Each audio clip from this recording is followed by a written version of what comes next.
안녕하세요. 안녕하세요.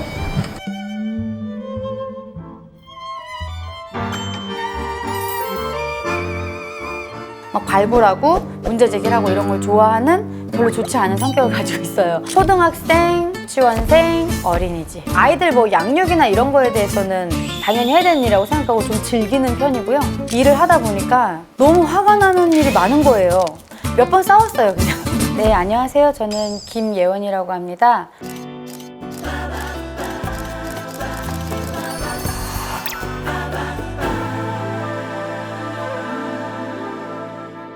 저는 장애인권법센터라는 법률사무소를 운영하고 있어요. 근데 법률사무소인데 조금 특이한 점이 수임료가 공짜라는 점이고요.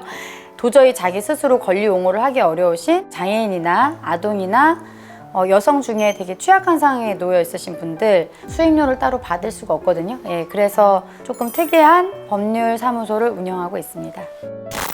온갖 학대를 당하다가 태어난 지 16개월 만에 숨을 거둔 정인이를 두고 정인아 미안해라는 목소리가 계속되고 있습니다.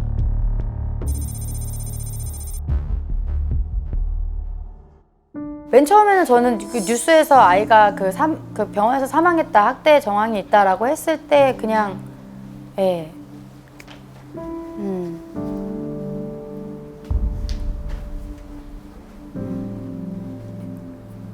저는 어차피 이게 직업이니까 어떤 일이 벌어졌을지 알고 이런 일이 있구나, 어떻게 이런 일이 있을 수가 있을까, 이런 거를 생각을 해보면서 그래서 이것 때문에 받은 충격이 저는 더 컸던 것 같아요. 훈육이라는 명분으로 아동학대 사건이 끊이지 않으면서 최근 5년 사이 2배나 넘게 늘었습니다.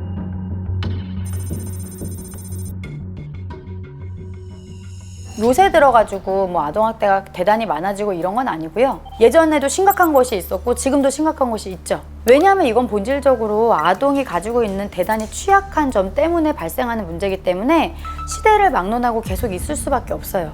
그렇지만 사회적 인식도 높아지고 관심도 높아지고 해서 예전에는 그냥 넘어갔을 만한 것들이 지금은 보도가 되고 이거에 대해서 사람들이 더 알아보려고 하고 이게 또 신고로 연결되고 그래서 다시 또 다른 사건이 발굴되고 이런 식의 선작용이 일어나는 것도 있는 것 같습니다.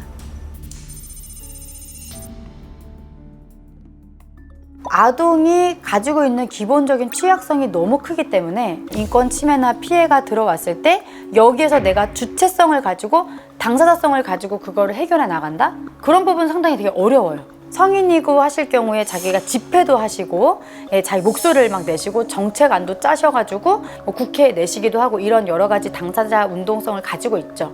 그런데 아동인권 부분은 그 부분이 삭제되어 있어요. 사실상 그게 기능하기가 대단히 어렵습니다. 그래서 특히 아동 관련된 사건 그리고 아동 인권에 관련된 이야기들이 가장 풀어내기가 어렵고 또 고민해야 될 지점이 많습니다.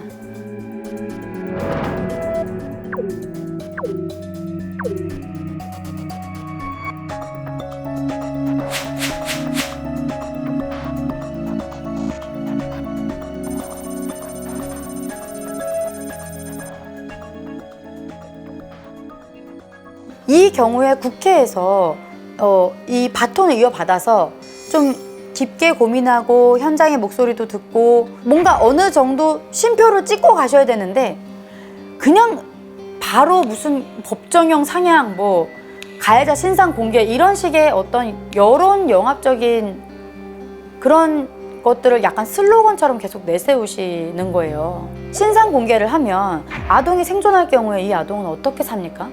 이 아동이 계속 소환되고 추적되고 이런 문제에 대해서 조금 더 깊게 생각한다면 쉽게 얘기할 수 없는 문제거든요. 그리고 아동을 무분별하게 막 원가정에서 마구 분리해낸다는 그런 거에 대해서도 아동이 갑자기 분리됐을 경우에 경험하는 정신적인 충격이나 공황 상태나 이런 것들에 대해서 아무런 심리적 케어도 할 수 없는 시스템 안에서 그냥 속전속결 방식으로 쑥쑥쑥 지나가고 그 다음은 책임지지 않는 거죠. 그 아동이 자기에게 충분한 선택권이 주어지지 않고 결정권을 행사할 수 없는 상황에 놓이게 만드는 구조가 지금 계속 반복되고 있어요. 그래서 그 지점 때문에 제가 그렇게 말씀드린 것 같아요. 아동학대 등 범죄 피해를 받는 아이들이 늘고 있습니다. 사회적 관심이 늘면서 사각지대였던 아동 피해 사례가 속속 알려지고 있기 때문인데요. 요새 길을 가다 보면 사람들이 다 어떻게 가는지 보시나요? 다 이렇게 하고 있어요. 근데 저는 그렇게 가급적 안 하려고 하고 걷거나 이렇게 할 때는 사람들의 얼굴을 좀 살피는 편이에요. 그걸 우리가 안색을 살핀다라는 표현을 하잖아요.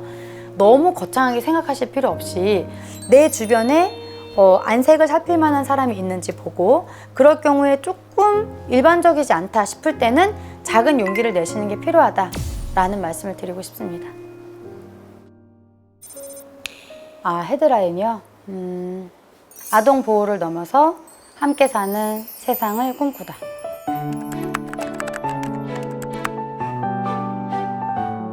어른이 뭔가 아동을 뭐 지켜줘야 되는 이런 식으로 많이 생각을 하는데, 저는 그런 방식이 가지고 있는 한계점이 계속 모여서 이런 문제가 양산되고 있다고 보기 때문에, 아동이 주체가 되고 아동에게 먼저 물어야 되고, 아동이 무슨 얘기를 하든지 먼저 들을 수 있는 게 되는 게 적절하지 않나라는 생각을 합니다.